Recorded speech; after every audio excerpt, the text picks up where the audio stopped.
시험을 능숙하게 이기는 법, 시험을 능숙하게 이기는 법이라는 제목으로 하나님 말씀 증거하도록 하겠습니다. 야고보서입니다. 우리 성경에는 여러 야고보가 나오는데 특별히 여기서 나오는 야고보는 예수님의 동생 야고보입니다. 예수님의 제자 가운데도 야고보가 둘이 있었죠. 세베대의 아들 야고보. 그래서 야고보와 요한 할 때 그 형제. 그래서 이걸 큰 야고보라 그러고 또 알페오의 아들 야고보가 있습니다. 성경에 자주 등장을 안 합니다. 그래서 작은 야고보. 그러니까 제자 중에도 야고보가 둘이 있고 그 다음에 예수님의 동생, 그 육신의 동생 야고보가 있습니다. 이 사람은 두 가지 특징만 알면 될 것 같아요. 예수님이 승천하시고 난 다음에 예루살렘 교회의 지도자가 됐습니다. 그러니까 예루살렘 교회 물론 뭐 예수님의 동생이라는 후광도 있었는지 모르겠어요. 하여튼 예루살렘 교회의 지도자가 됐고 또 하나는 기도를 엄청 많이 하셔서 별명이 낙타 무릎. 무릎이 이렇게 튀어나와서 낙타 무릎이다 이런 별명을 가질 정도로 기도하는 사람이었다. 뭐 이 정도로 알면 될 것 같습니다. 그 예수님의 동생 야고보가 기록한 성경 그게 야고보서라는 것입니다. 1절을 한번 읽겠습니다. 1절 시작. 하나님과 주 예수 그리스도의 종 야고보는 흩어져 있는 12지파에게 문안하노라. 그 초대교회 당시 야고보는 그 유대인들을 주로 대상으로 많이 이제 기록한 것 같아요. 신앙의 자유가 없었습니다. 로마가 핍박을 했잖아요. 그래서 추방당하고 흩어지고 자유롭게 예배를 드릴 수 없는 상황이 되었습니다. 나중에는 얼마나 힘들었는지 죽이니까 그 무덤 속에 들어가서 예배를 드렸죠. 그게 카타콤 아닙니까? 지하 무덤 속에 들어갈 정도로. 지금은 그 정도는 아니지만 그 고난이 아주 극심한 시작이 될 때 그런 상황이었다라는 것입니다. 이때 처음 예수 믿는 사람들이 무슨 생각을 했겠어요? 내가 예수님 믿는데 살아계신 하나님의 아들을 믿는데 왜 이렇게 고난이 그치질 않나? 이 고난이 뭔가? 왜 이게 사라지지 않지? 이렇게 이해를 다 못했다라는 것입니다. 우리도 마찬가지 아닙니까? 고난이 올 때 이해가 되나요? 근데 우리는 그 마지막을 믿어야 돼요. 하나님께서 합력하여 선을 이루신다는 거, 좋은 거 주신다는 거, 그거를 깨달아야 되는 거죠. 믿음이 뭐라 그랬습니까? 다 알고 가는 게 아니고 믿고 가는 거라고, 그렇죠? 믿고 가는 거라고. 우리가 한번 지금 지났으니까 이제 평가를 할 수 있는 거 아닙니까? 초대교회 때 이렇게 막 고난 때문에 막 흩어졌습니다. 흩어져서 좋았던 게 뭐죠? 우리 지나놓고 보니까 믿음이 굉장히 순수해졌어요. 순수한 믿음을 갖게 되었고 또 하나는 그 예루살렘 교회에 머물러 가지고 그 성령이 임하시면 예루살렘과 온 유대와 사마리아 땅끝까지 이르러 증인되라 그랬는데 사람이 뭐 그게 기억이 나서 스스로 가나요? 근데 고난 때문에 흩어져 가지고 오히려 복음의 큰 확산, 부흥이 일어나게 되었죠. 그래서 지나놓고 보니까 야 이게 하나님이 일하시는 섭리였구나 이런 걸 깨닫게 된다는 것입니다. 그럼 다시 우리에게 돌아와 봐요. 우리도 마찬가지죠. 내가 원해서 갈 것 같습니까? 그러니까 그냥 무조건 믿는 거예요. 하나님께서 이 고난조차도 이게 내게 유익을 주시는구나. 지금은 다 이해하지 못하더라도 지나놓고 보면은 하나님께서 탁월하게 나를 이끄셨구나 이렇게 생각할 수 있다라는 것입니다. 그래서 흩어진 이게 디아스포라라고 그러잖아요. 고난이 극심했는데 이것 때문에 오히려 순수함을 가지고 더 큰 부흥이 있었다는 거예요. 사람이 그렇지 않습니까? 부흥이 있으면 이렇게 타락하게 되잖아요. 뭐가 힘이 생기면. 근데 순수함을 유지하면서 흩어질 수 있었던 길, 이게 고난밖에 없었다라는 거예요. 우리에게도 하나님께서 그런 선한 길로 이끌어 주실 것입니다. 사람이 그렇잖아요. 모이면 힘이 생깁니다. 힘이 생기면은 알게 모르게 계급이 생기죠. 안 그렇습니까? 교회도 평탄하게만 해봐요. 그러면 계급이 아니다 버려 섬기는 건데 마치 뭐 권사가 집사보다 높은 것 같이 보이고 뭐 안수 집사가 일반 집사님, 뭐 또 안수 집사가 장로가 더 높아 보이고 이게 굳어져 가지고 이게 계급화되는 그런 것들이 있잖아요. 근데 시험 환란, 그 모든 괴로움 다 한번 와 보세요. 그러면 그게 계급이 아니죠. 오히려 여기 대표자 누구야? 나와. 그러면 그게 고난이죠. 그럼 그것이 대가를 치르고 오히려 순수해지고 또 여러 사람들이 계급이 아니라 이거는 희생의 자리고 섬기는 자리구나 이걸 깨닫게 되는 거잖아요. 모르는 거죠. 하나님께서는 우리를 가장 선한 길로 이끌어 주신다라는 것입니다. 지금도 여러분 기도하는 가운데 어떤 분은 서울에서 근무하기를 원합니다. 이렇게 오랫동안 기도한 분이 있어요. 근데 이상하게 하나님께서 지방으로 근무하게 만들어서 참 힘들게 예배 드렸거든요. 그때 거기서 얻은 것들이 되게 많아요. 거기서 가정에 주신 축복, 또 직장에 주신 축복, 관계를 통해서 또 전도하게 된 축복 다 이루고 나니까 다시 또 서울로 발령 나잖아요. 당시에는 이해를 못하겠죠. 믿음 있는데 왜 나를 갖다 이렇게 엉뚱한데 발령하십니까? 그 과정이 있었기 때문에 지금 더 풍성해지게 됐다는 것입니다. 성경은 우리가 이 땅이 정착지가 아니라 그러잖아요. 나그네라고. 목표를 향해서 나가는 게 복이지 좋은 장소 찾아다니는 게 아니라는 거. 만약에 좋은 장소 찾아다닌다 그러면 롯과 같은 함정에 빠집니다. 소돔과 고모라가 좋은 줄 알고 망할 자리 가요.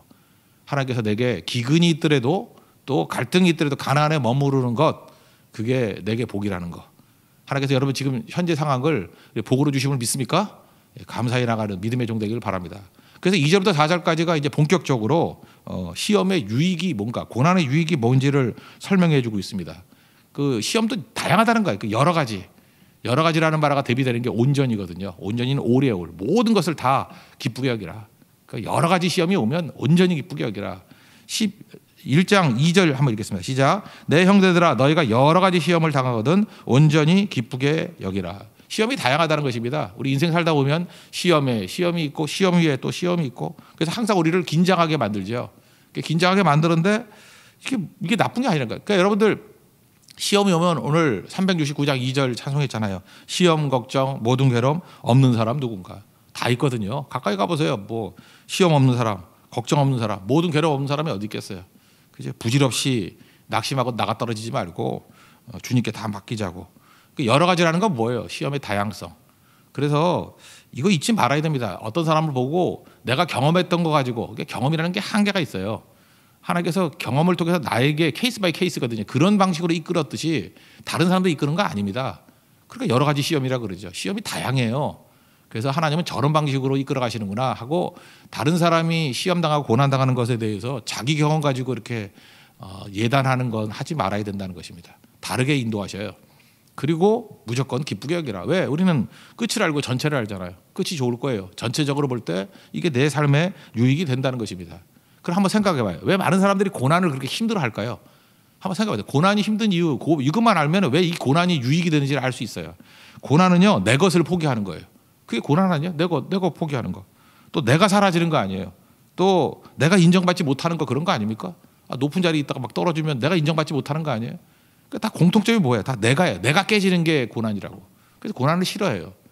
그럼 우리가 맨날 얘기하죠. NIBC, not I but Christ. 우리 스스로가 나를 부정하고 예수님밖에 없습니다. 그래야 되는 건데, 고난이 오면은 알아서 그렇게 만들어 주잖아요. not I를 만들어 주잖아. 고난이 그런 거 아니에요. 그래서 내가 not I가 되기를 원합니다라고 얘기하면서도 또 고난을 싫어해요. 그러니까 그만큼 우리는 이 자아가 깨지는 건, 내가 사라지는 것에 대해서 두려워하는 거 아니겠습니까? 근데 성경에 하나님의 원칙, 법칙이 뭐예요? 내가 깨지면 오히려 강해진대. 내가 깨지면 오히려 잘 된대요. 예수님의 그 밀알 비유도 똑같잖아요. 요한복음 12장 24절 보니까 한 알의 밀이 땅에 떨어져. 내가 밀이에요, 밀. 하나의 땅에 떨어져. 죽지 아니하면, 내가 깨지지 아니하면 한 알 그대로 있고. 그러니까 내가 한 알 그대로 있는 이유가 뭐예요? 이게 나다이가 안 되니까. 오은이 아이가 되니까 한 알 그대로 있고. 그런데 내가 원하든 원하지 않던 죽었어요. 박살이 나서 깨지면, 죽으면 많은 열매를 맺느니라. 그래서 고난 이후에 열매가 많다는 이유가 뭐예요? 내가 깨지니까, 나다이가 되니까. 한 알 그대로 있는 게 아니라 내가 깨져버리니까, 죽으니까 많은 열매를 맺느니라. 그렇다 그러면 이것만, 이 한 구절만 제대로 내 가슴에 와닿는다 할지라도 해석이 되죠. 고난이 해석되면 끝난다 그러잖아요. 야, 이거 고난이 많은 열매 맺게 만들기 위한 하나님의 인도하심이구나. 내가 이렇게 열매가 없었지? 왜 내 사역에 열매가 없었지? 내 삶에 열매가 없었지? 내가 깨지지 않아서 그렇구나. 한 알 그대로 있기 때문에 그렇구나. 그래서 주님께서 고난이라는 도움을 통해서 나를 깨게 만드시고 많은 열매를 거두게 만드시는구나. 해석이 되고 이해가 되잖아요. 그러니까 이런 사람들은 기뻐하겠죠. 이런 얘기예요. 그죠? 그러니까 고난이 나쁜 거예요. 뭐 고난이 좋을 리가 있나? 뭐 하나님께서 뭐 세디스트야. 우리를 뭐 고난을 일부러 어렵게 만드는 게 아니고, 사실 고난이 주는 유익이 있다. 내가 쉽게 깨진다니까요. 그래서 싫으면서도 사실 좋은 거예요. 그래서 고난을 어느 측면을 바라보느냐에 따라서 또 달라진다라는 것입니다.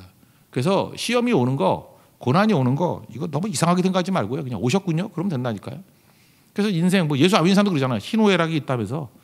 희노애락 아니에요. 그죠? 고난도 있는 거잖아요. 삶에 고난이 없는 사람이 누가 있어요? 시험, 걱정, 모든 괴로움 없는 사람 누군가? 그럼 그 이상하게 여기지 말고 그냥 오셨군요. 그러고 선용하면 되는 거죠. 세상에서 제일 힘들게 사는 게, 여름이 덥다 그러는 사람이 더워 죽겠다고. 여름이 더워야지. 겨울이 춥다 그러는데 겨울이 추워야지. 그럼 안 추우면 겨울인가? 그렇잖아요. 그러니까 여름이 덥다 그러면서 더위 때문에 또 즐길 수 있는 게 되게 많잖아요. 그래서 여름을 누리고, 겨울에 춥기 때문에 스키트 타고 막 그러잖아요. 그걸 누리고. 그러니까 그걸, 고난도 누리라고요. 아까도 얘기했잖아요. 고난은 유익이 있잖아요. 뭐예요? 나 스스로 잘 안 깨져. 그럴 때 고난을 통해서, 그래, 하나님의 도우심으로 빨리 깨져야지. 그럼 많은 열매를 거둔다니까요. 그래서 여러분 그러잖아요. 뭐 사업을 하거나 누구 간증을 들어보면 고난을 통과하고 난 다음에 30배, 60배, 100배 열매를 막 거두게 되죠. 우리 그런 것만 부러워하잖아. 근데 어떻게 그렇게 됐습니까? 그러면 고난 때문에 이해를 못하는 거예요. 그죠? 이해를. 고난이 나를 깨버리는 거, 나다 이를 만들어 버리는 거거든요. 너무너무 중요한 거겠죠. 우리 시험과 고난 되게 많은데 안팎으로 있잖아요. 오늘 3절과 4절 보면 이게 외부적인 고난이고, 또 14절 같은데 이제 내일 살필 건데 그런 데는 또 외적인 고난, 이게 외부적인 고난, 내부적인 고난 다 있다는 것입니다. 3절, 4절 이건 내부적인 고난이겠죠. 다 같이 외부적인 고난이겠죠. 3절, 4절 읽겠습니다. 시작. 이는 너희 믿음의 시련이 인내를 만들어낸 줄 너희가 알미라. 인내를 온전히 이루라. 이는 너희를 온전하고 구비하여 조금도 부족함이 없게 하려 함이라. 외적인 시험. 근데 내적인 것도 있죠. 욕심. 14절 한 절만 읽겠습니다. 시작. 오직 각 사람이 시험을 받는 것은 자기 욕심에 끌려 미혹됨이니. 그러니까 우리에게 시험이 여러 가지 시험이 외적인 시험도 있고 내적인 시험도 있고 막 그렇다라는 거예요. 근데 아까도 있잖아요. 시험 없는 사람이 없다고, 고난 없는 사람이 없다고. 이거 면제받는 거 아니거든요. 주기도문에도 시험에 들게 하지 마옵시고 무슨 뜻이에요? 시험에 얻게 해달라는 게 아니고 뭐 맨날 들었던 얘기 아닙니까? 빠지지 않게 또 이기게, 그런 뜻이죠. 그럼 마귀가 공격하는 시험은 마귀가 하는 거거든요. 마귀가 시험을 주는데 공격의 목표가 뭐예요? 믿음이잖아요. 믿음. 여기 보세요. 믿음의 시련 그러잖아요. 믿음을 막 흔들라고. 그래서 여러분들 시험과 고난이 올 때 타겟, 마귀의 공격 루트를 알면 돼요. 뭘 공격해요? 우리 믿음 공격한다니까. 그러니까 믿음만 굳건하게 붙들고 있으면 이기는 거죠. 창세기도 살폈잖아요. 아브라함은 믿음의 조상 아니에요. 처음에 말씀을 들었어요. 그 믿음의 씨라 그랬죠. 씨. 이제 믿음이 시작됐어. 그 다음에 시험이 뭐예요? 그 기근이라는 시험. 믿음을 흔드는 거잖아요. 믿음을. 그 다음에 갈등, 믿음을 흔드는 거잖아요. 12장에서 실패했고 그 여세를 몰아서 13장엔 승리하잖아요. 우리도 그런 거죠. 그러니까 믿음 굳건하게 붙들면 이길 수 있다. 믿음은 뭐예요? 말씀 따라 사는 거. 반대가 뭐예요? 나 따라 사는 거. 이 전도서적인 표현에 의하면 뭐예요? 해 아래 사는 거. 믿음은 해 위에 사는 거. 또 믿음 없으면 뭐예요? 무너지고 깨지는 건 뭐예요? 아이로 내가로 사는 거. 그럼 믿음을 살면 뭐예요? 하나님으로 사는 거. 3장의 표현에 의하면 뭐예요? 자기 때를 따라 사는 거. 믿음은 하나님의 때가 있음을 알고 순종하며 사는 거, 기다리며 사는 거. 뭐 다를 거 하나도 없죠. 그래서 전도서나 사실 로마서나 야고보서나 성경의 일맥상통해 다 똑같은 믿음이거든. 믿음 굳건하게 지키는 것이 중요하다. 욥의 시험도 뭐예요? 믿음 공격 있잖아요. 마귀가 어떻게 믿음을 공격하죠? 잘 말하죠. 잘 되니까 저러는 거지. 까닭 없이 섬기겠냐. 우리는 믿음이 흔들리지 않을 때 딱 하나만 말해요. 까닭 없이도 섬겨. 그러면 돼요. 끝나는 거죠. 뭐 저거 부자가 됐으니까 건강하니까 섬기잖아. 아들 많으니까 섬기잖아. 까닭 없이도 섬겨. 그럼 끝나는 거라고요. 그래서 믿음의 시련이라는 게 뭐냐면 계속해서 까닭 없이도 주님을 따른다. 말씀을 따른다는 것을 계속 보여주는 거예요. 욥만 그렇습니까? 아브라함은 안 그래요? 다 마찬가지예요. 까닭 없이지. 그죠? 오직 하나님 때문에. 그게 흔들리지 않는 믿음의 모습이라는 것입니다. 그러면 이제 예수님의 입장에서 한번 보자고요. 우리가 시험 당하는데 이렇게 놔두면서 네가 알아서 승리해 그러나요? 아니죠. 시험을 이길 수 있는 힘을 주신다고요. 근데 시험을 이길 수 있는 힘의 형태를 이름을 네이밍을 붙이면 뭐냐? 인내. 인내는 내가 하는 게 아니고요. 예수님이 주시는 선물이에요. 인내라는 방법을 통해서. 그래서 오늘 계속 믿음의 시련이 인내를 만들어내는 줄 알리라. 인내가 또 모든 것, 그렇죠? 온전하고 구비하여 부족함이 없게 만든다 그러잖아요. 그러니까 그 인내를 누가 줘요? 예수님이 주신다고. 근데 인내는 여기 좀 약간 그 색채가 다양해요. 인내 한마디로 얘기하기 힘들어요. 그러니까 쉽게 얘기하면 믿음이 구약 성경에서는 에무나라 그러잖아요. 견딤, 버팀. 그러니까 인내라고 표현할 수도 있죠. 그러니까 믿음의 또 다른 모습이 인내라고. 근데 그 인내를 누가 주셔요? 이게 예수님이 주시는 건데 그 고린도전서 10장 13절 보면 이런 말씀이 있죠. 너희가 감당할 시험 밖에는 너희에게 당한 것이 없다. 하나님은 믿음직하사 미쁘사 너희가 감당하지 못할 시험을 허락하지 아니하신다. 그리고 시험 당할 쯤에 피할 길 주시고 또 너희를 능히 감당하게 하신다. 핵심. 그 피할 길을 주든지 감당할 능력을 주든지 그게 인내거든요. 근데 이거를 내가 옵션으로 고를 수 있어요? 하나님 피할 길 주세요. 아니면 감당할 힘 주세요. 이거 내가 고를 수 있어요? 아니에요. 이게 바로 인내의 여러 가지라는 거예요. 예수님이 우리에게 그 주권적으로 주시는 거예요. 나는 잘 몰라요. 여러분 그래서 그런 거 못 느껴보셨어요? 어떤 때는 이렇게 시험과 고난이 오는데 기도를 많이 했더니 하나님께서 피할 길을 주셔. 그런 경험이 있는 사람들은 맨날 그래요. 기도하면 피할 길 주신다고. 근데 그거 아니에요. 어떤 때는요 똑같은 상황인 것 같은데 예수님께서 주권적으로 나에게 감당할 능력을 주셔요. 그럴 때는 피할 길이 하나도 안 보이고 그냥 부딪히게 만들어. 근데 이겨내더라고. 그러니까 이건 내가 고르는 거 아니에요. 이건 주권적으로 예수님이 내게 주시는 거라고. 그래서 우리가 할 일은 뭐예요? 그냥 주님 믿고 의지하고 나아가는 거라고. 그래서 신실하게 나가면은 주님께서 그 상황에서 제일 좋은 걸 주신다니까요. 피할 길이 좋을 때는 피할 길 주시고, 감당할 능력을 주셔서 돌파하기 위해서는 감당할 능력을 주시고. 그러므로 이렇게 한번 믿음으로 승리했던 사람들이 다른 사람들을 도와줄 때 참 조심해야 될 게 뭐냐 하면 내 경험이 너무 커져 있을 때 문제예요. 그래서 간증이 많은 사람, 뭐 저 사람은 믿음의 체험이 많은 사람, 근데 실제로 우리 삶에 별 도움이 안 돼. 그건 하나님께서 그 사람에게 주신 인내의 모습이었어요. 그죠? 그래서 그걸 나에게 케이스 바이 케이스라니까 나한테 적용 반드시 해서는 안 된다. 그래서 겸손해야 돼요. 그래서 사람 너무 매달려 가지고 사람한테 얘기 들으려고 그러지 말고, 자랑 경험에 나를 맞추려고 그러지 말고, 똑같은 상황도요 똑같은 경험은 생기는 거 아니에요. 예수님 의지하면 됩니다. 믿음 가지고 예수님 의지하면 예수님 주권적으로 피할 길이냐 감당할 힘이냐 뭐 주신다는 거예요. 그게 인내. 그러니까 구하면 되겠죠. 오늘도 하나님께서 여러분에게 최고로 좋은 걸 주실 수 있음을 믿습니까? 잘 붙들라고요. 그래서 그 다음에 4절 뭐라, 인내가 온전하여 또 모든 걸 구비하게 만들고 부족함이 없게 만든다고. 그래서 왓슨이라는 사람이 그런 얘기를 했어요. 우리가 겉으로 볼 때 다 믿음이 좋아 보이잖아요. 그러면 믿음이 좋아 보이는 사람에게도 공통적으로 이 시험이 좋은 이유가 뭐냐? 시험은 지붕에서 물 새는 것과 똑같다 그런 얘기를 했어요. 우리가 집 지어놓고 난 다음에 그냥 비가 안 올 때 멀쩡해 보이잖아요. 근데 멀쩡해 보이는 집도 언제 알아요? 뭐 이렇게 새 아파트 같은 거, 뭐 잘못 지은 아파트, 비가 막 왔어. 그랬더니 어떤 아파트는 막 벽에서 물이 막 타고 내리더라고. 그러니까 비가 올 때 이 시험이잖아요. 시험을 통해서 뭘 할 수 있어요? 우리 육안으로 안 보이고 내가 알지 못하는 구멍을 발견하는 거잖아요. 그죠? 우리가 시험 당하기 이전에는요 다 내가 믿음이 좋은 줄 알아. 내가 되게 좋고 또 내가 얼마나 이중적인 성격인지, 내 약점이 뭔지 연약함이 뭔지 잘 몰라. 근데 시험 당해 보니까 알겠어요. 야, 이거구나. 깨닫게 되는 거예요. 그래서 시험은 유익하죠. 그래서 나쁠 게 없다는 거예요. 시험 당함을 통해서 내가 어떤 모습인지 알게 되죠. 데오드로 에비라는 분은 그런 얘기했어요. 창세기 22장에 보면은 아브라함이 뭐 100세 낳은 아들 이삭 바치는 얘기 나오잖아요. 그때 그 좀 우리가 좀 난해하게 생각되는 게 있어요. 22장 12절 보니까 내가 이제야 내가 하나님 경외하는 줄을 아노라.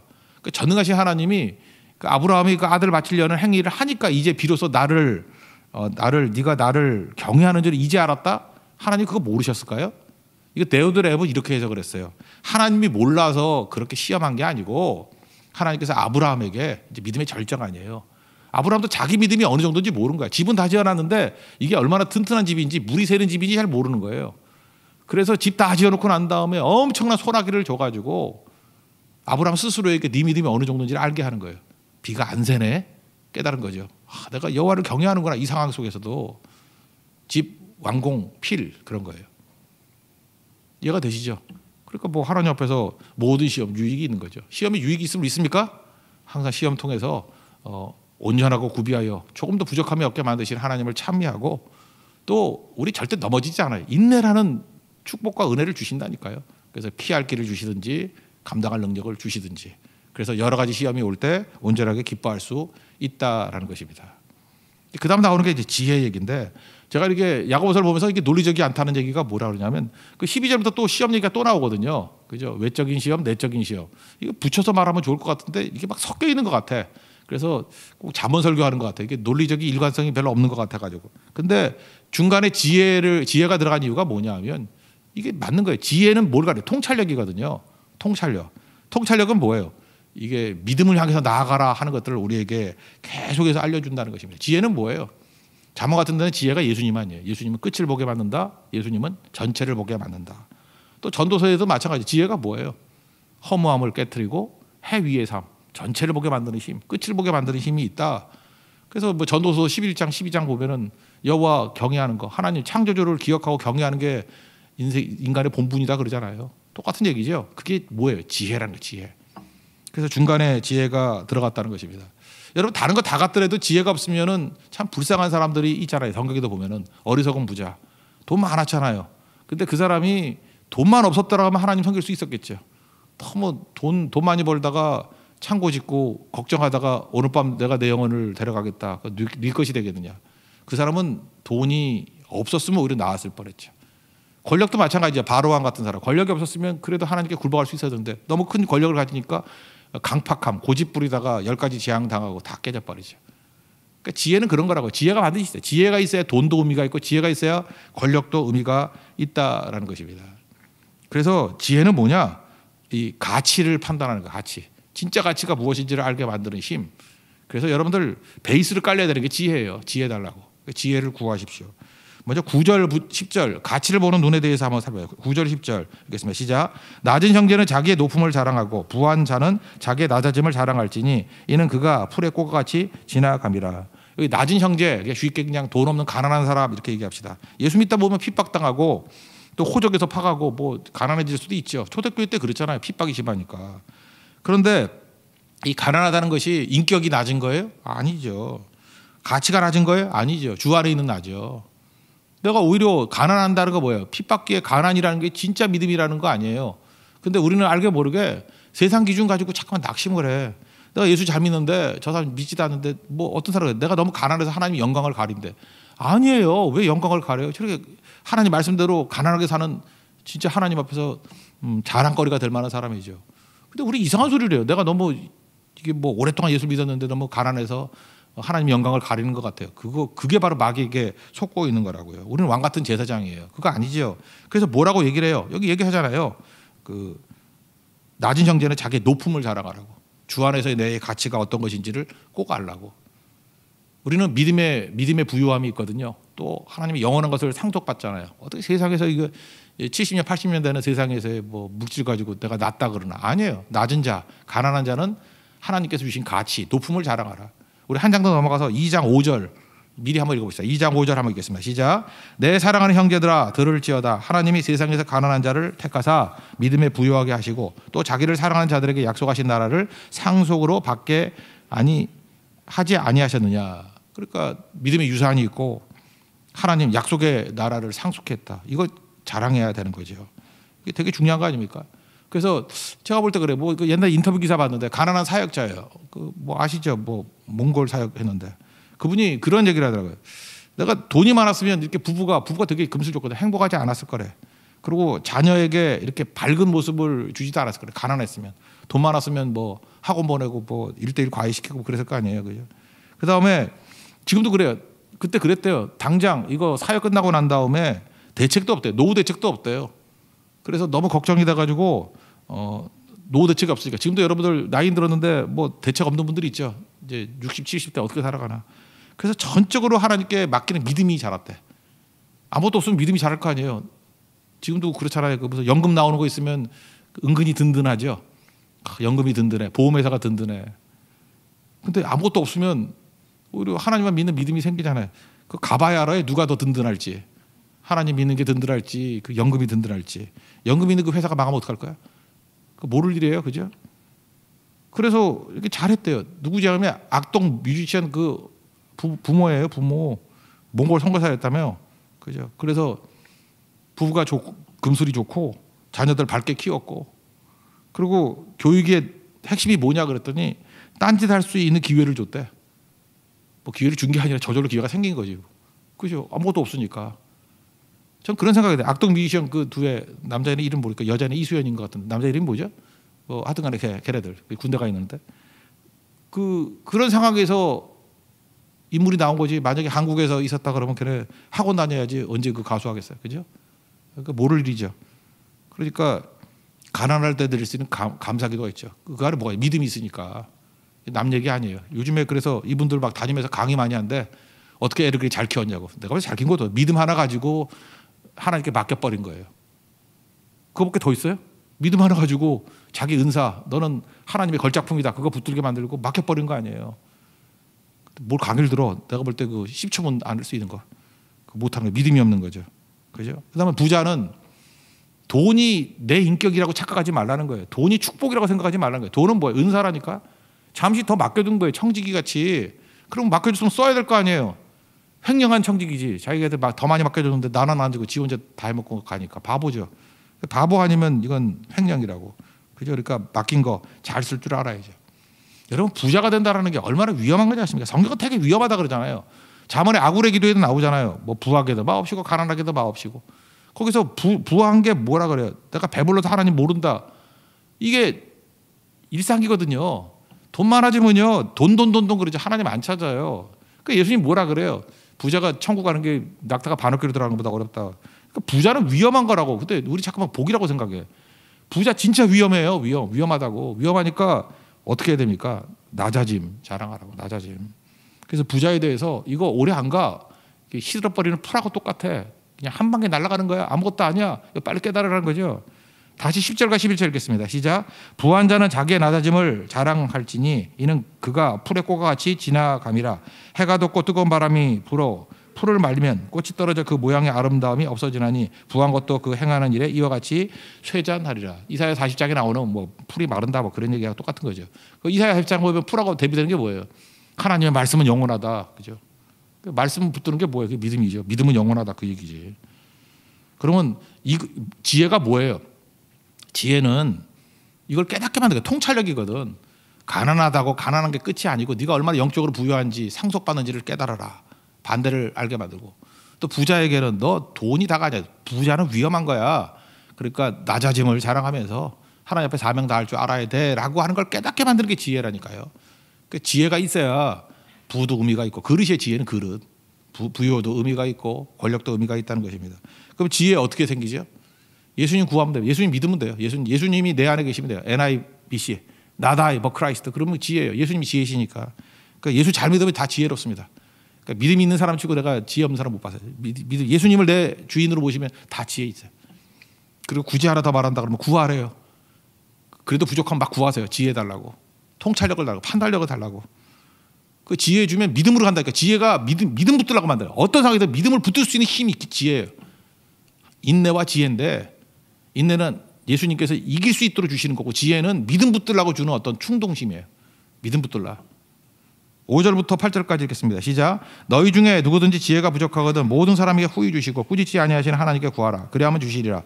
오직 믿음으로 구하고 조금도 의심하지 말라. 의심하는 자는 마치 바람에 밀려 요동하는 바닷물결 같으니 이런 사람은 무엇이든지 주께 얻기를 생각하지 말라. 두 마음을 품어 모든 일에 정함이 없는 자로다. 그러니까 지혜는 뭐예요? 그 의심하지 않고 믿음 붙드는 걸 지혜다 이렇게 얘기한다는 것입니다. 우리가 타락이 뭐예요? 언제 타락하죠? 의심할 때 그래. 의심이 뭐예요? 의심이 하는 역할이 뭐죠? 하나님 방법 저버리고 세상 방법 따라가는 거예요. 그러니까 창세기 12장도 보면은 기근이 왔어요. 의심이 뭐예요? 세상 방법이 애국 가는 거 아니에요? 믿음은 뭐예요? 하나님 방법 따르는 거. 13장에서는 하나님 방법 따르잖아. 승리하잖아요. 갈등이 올 때. 여러분들 참된 지혜는 믿음으로 가게 만드는 힘이라는 것입니다. 그러니까 뭐 다 합쳐서 핵심이 뭐예요? 시험 두려워할 거 하나도 없다는 거예요. 주님이 인내, 다양한 칼라의 인내를 통해서 내가 정하는 거 아니에요? 이기게 만드십니다. 어떤 때는 피할 길, 어떤 때는 감당할 능력. 그리고 지혜 붙들라고요. 지혜는 예수님인데 그거는 믿음을 향해서 나가게 만드는 거고 혹시 부족하다 싶으면 막 구하십시오. 그러면 믿음으로 승리하는 하나님의 거룩한 종이 될 것입니다. 자리에서 일어나겠습니다. 우리 말씀 놓고 기도하는 마음으로 찬양합시다. 나의 한숨 바꾸셨네 찬양하겠습니다. 나의 한숨을